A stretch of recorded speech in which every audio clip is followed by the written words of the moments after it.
परमेश्वर के धन्य नाम की महिमा हो। प्रभात मनन के सत्र 436 में आप सभी का स्वागत करता हूं। आइए आज का मनन के लिए हम पढ़ते हैं एफेसी अध्याय 1 पद 9 और 10। क्योंकि उसने अपनी इच्छा का भेद उस भले अभिप्राय के अनुसार हमें बताया, जिसे उसने अपने आप में ठान लिया था कि समयों के पूरे होने का ऐसा प्रबंध हो कि जो कुछ स्वर्ग में है और जो कुछ पृथ्वी पर है, सब कुछ वह मसीह में एकत्र करे। परमेश्वर का पुत्र प्रभु यीशु मसीह का धरती पर आना, 2 या 3 जन भी प्रभु के नाम में इकट्ठे होने पर उनके बीच वह उपस्थित होना, आत्मा बनकर विश्वासियों में आवास करके उनका मार्गदर्शन करना, स्वर्ग के सभी आत्मिक आशीषों से उन विश्वासियों को आशीषित करना आदि सभी बातें स्वर्ग की वस्तुएं धरती पर उतर आने के विभिन्न उदाहरण हैं। मत्ती अध्याय 1 की 22, 18 की 20, यूहन्ना अध्याय 14 पद 16 से 18 तक, 14 की 23, इफिसी 1:3। कलीसिया की स्थापना के द्वारा परमेश्वर ने धरती पर के लोगों को आत्मिक रूप में स्वर्ग की ओर उठा भी लिया। धरती के लोगों को जो यीशु मसीह पर विश्वास किए, उन्हें स्वर्ग का परमेश्वर की संतान का पद दिया, यूहन्ना 1:12। परमेश्वर के घराने का सदस्यता दिया, इफिसी 2:19। आत्मिक रूप में स्वर्ग में उपस्थित कराया ताकि वे स्वर्ग की आशीषों का लाभ उठाए, इफिसी 2:6। स्वर्ग का नागरिक बनाया, फिलिपी 3:20।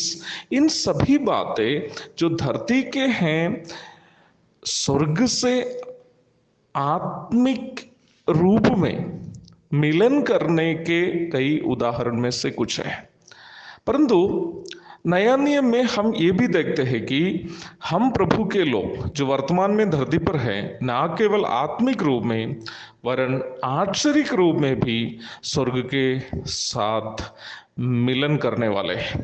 प्रभु यीशु मसीह के मध्याकाशीय आगमन के दरमियान जब वो कलीसिया को लेने आएंगे, मसीह में मरे हुए संत जन जी उठेंगे और उस वक्त जीवित रहने वाले अन्य विश्वासी जिनके शरीर परिवर्तित हो जाएंगे, बादलों पर प्रभु से मिलने हेतु एक साथ उठा लिए जाएंगे, ताकि फिर वे सदा सर्वदा प्रभु के संग रहे। पहला कुरिन्थी अध्याय 15, 51, 52, फिलिपी 3:21, पहला थिस्सलुनीकी अध्याय 4 पद 16 और 17।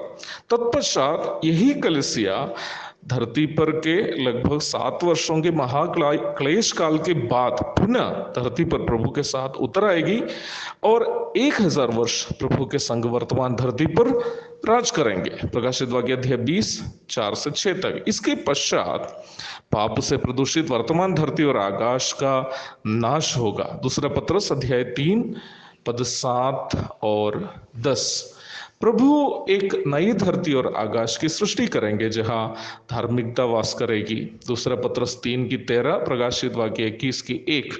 बाइबल के अंतिम 2 अध्यायों में इस नई धरती और आकाश और उसकी राजधानी नया यरूशलेम की वर्णना आप देख सकते हैं। प्रकाशित वाक्य 21 की 2 से 5 तक के पदों में हम इस प्रकार पढ़ते हैं, फिर मैंने पवित्र नगर यरूशलेम को स्वर्ग पर से परमेश्वर के पास से उतरते देखा और वह उस दुल्हन के समान थी जो अपने पति के लिए श्रृंगार किए हो।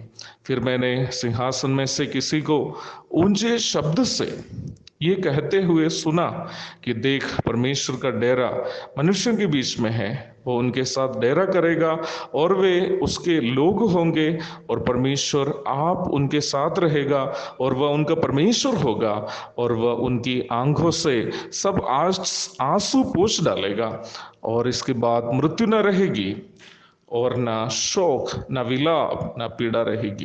प्यारो, फिर सदा सर्वदा हम सब जो परमेश्वर का पुत्र यीशु मसीह का पवित्र लहू से धुल गए हैं, जीवित परमेश्वर के संग वास करेंगे। अदन में जिस सौभाग्यता हमने खो दिए थे, वही सौभाग्यता परमेश्वर के संग हमेशा रहने की उस सौभाग्यता हम पुनः प्राप्त करेंगे। उस दिन परमेश्वर की इच्छा का भेद का महत्व और उसकी महिमा ये हम पूर्ण रूप में समझ पाएंगे।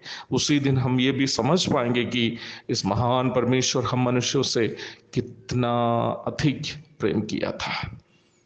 एक और शुभ दिन की धन्य कामनाओं के साथ आज का मनन का मैं यह पूर्ण विराम करता हूँ। प्रभु आप सबको आशीष दे। आमीन।